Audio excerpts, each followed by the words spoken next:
as I read this gospel in preparation for my homily, a memory came back to me.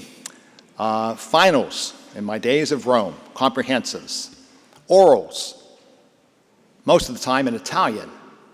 Don't know how I survived that, but I did.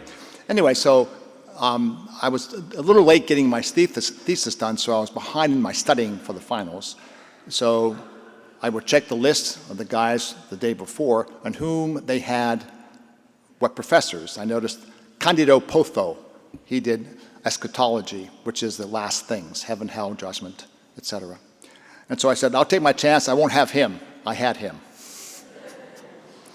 With this particular gospel passage, so I mumbled something. I think I got a 6 out of 10, which is basically a D in that one exam. Overall, I passed my comprehensives.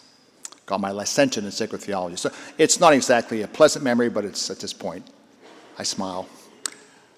I also recall a time some years ago, I was in Ashtabula, Ohio. That's on the lake, Lake Erie, east of Cleveland.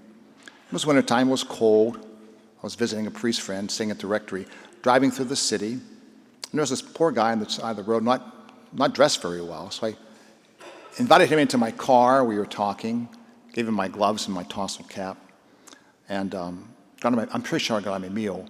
I can't remember anything else after that, but that night, I'm making entry into a journal, which I don't do very often, but I was that night.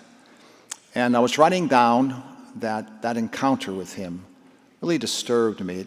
It shook my complacency, my taking for granted. I'm in a nice rectory that's clean, comfortable, warm, and food's available in the refrigerator, that kind of thing.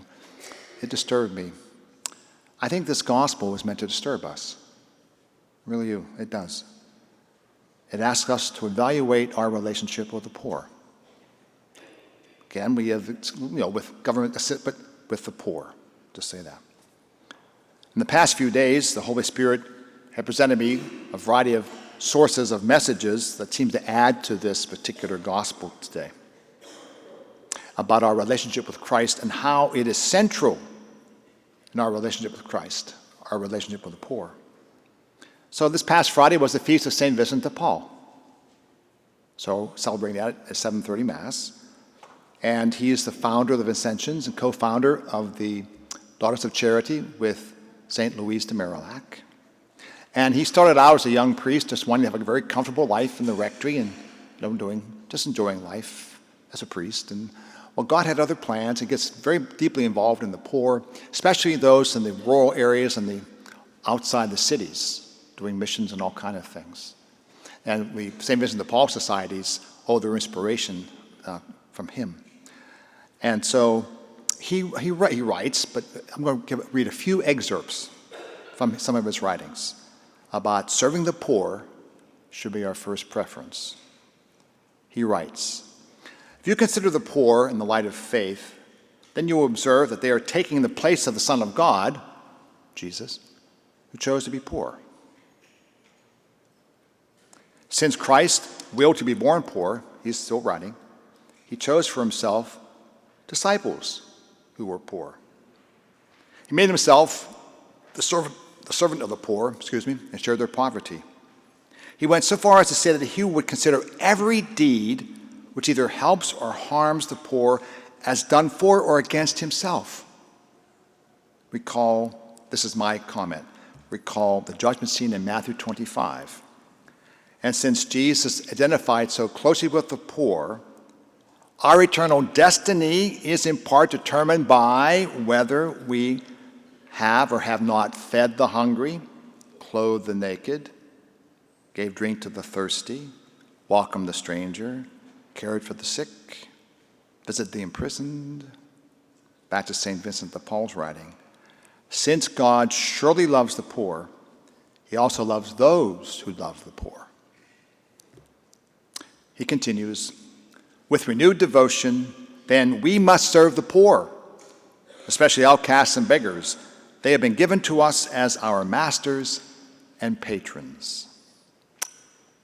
St. Vincent de Paul's comments.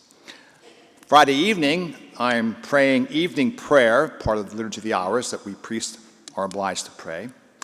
From Psalm 41, here are the first few verses of Psalm 41. This is like this convergence of messages, okay?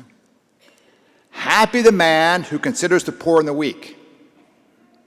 Okay. The Lord will save him in the day of evil, will guard him, give him life, make him happy in the land, will not give him up to the will of his foes. So caring for the poor has blessing for them, but also for us. Then yesterday morning was the feast of Good King Wenceslas. And I enjoy that hymn very much. It's really not a Christmas hymn, but the verse says, on the feast of Stephen, which is the day after Christmas. And my mother, Margaret Mary, and I would almost always sing it all the way through on King Wenceslas Day. She knew the verses better than I. So bear with me. I'm just going to sing a few verses that relate to care for the poor. We know what happens. The good king looks out on a cold, bitter night and sees a poor man gathering wood. And then here, hither, page, and stand by me, if thou knowest telling, yonder peasant, who is he, where and what his dwelling? Sire, he lives a good leagues hence, underneath the mountain, right against the forest fence, by St. Agnes' fountain. Bring me flesh and bring me wine, bring me pine logs hither. Thou and I will see him dine when we bear them thither. Page and monarch, forth they went together, through the rude wind's wild lament and the bitter weather. The poor page is shivering and go, oh, it's so cold, sire. And the King Wenceslas says, as he makes the imprints in the snow, put your feet in there. And he feels the warmth, a miracle. But then the very last few verses, therefore, Christian men, be sure, rank or wealth possessing, ye who now will bless the poor, shall yourselves find blessing. All these convergences on the gospel. And then we get to the scriptures today. Amos is a prophet of the 8th century, prophesies to the northern kingdom. By this time, Israel was divided. 10 kingdoms to the north, that's called Israel or Joseph, and the southern kingdom, Judah and Benjamin. And so he goes to the north and he's prophesying. And the basic message is that we heard today, oh, you who are well off and rich, etc., they were ignorant or indifferent to the collapse of the northern kingdom. 8th century, Assyria comes and invades and conquers. And so the message is indifference to the poor among those who can make a difference to the poor leads to the collapse of a nation. The gospel. I do take give some credit to Bishop Barron for some thoughts here. In the parable, he notes, it's telling that the poor man is named Lazarus. Okay? But the rich man's not. Oh, we assign the name Dives, D-I-V-E-S, which in Latin means rich. Okay? I think Luke wants us to know, by not naming him specifically, that we should find ourselves there. That we may be Dives, given other people's situations, the world, etc.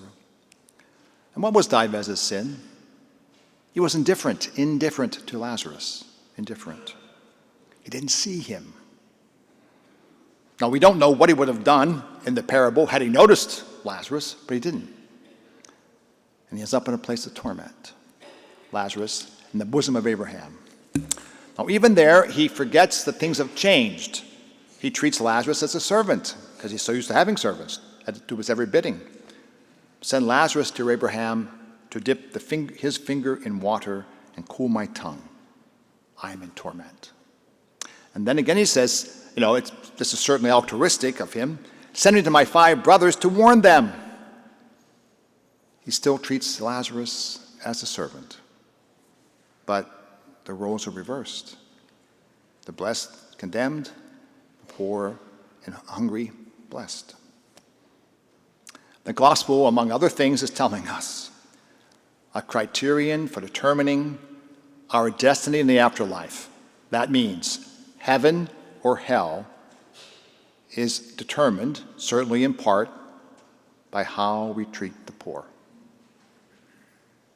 This preference for the poor is a long and rich biblical tradition, especially in the prophets. We just heard from Amos.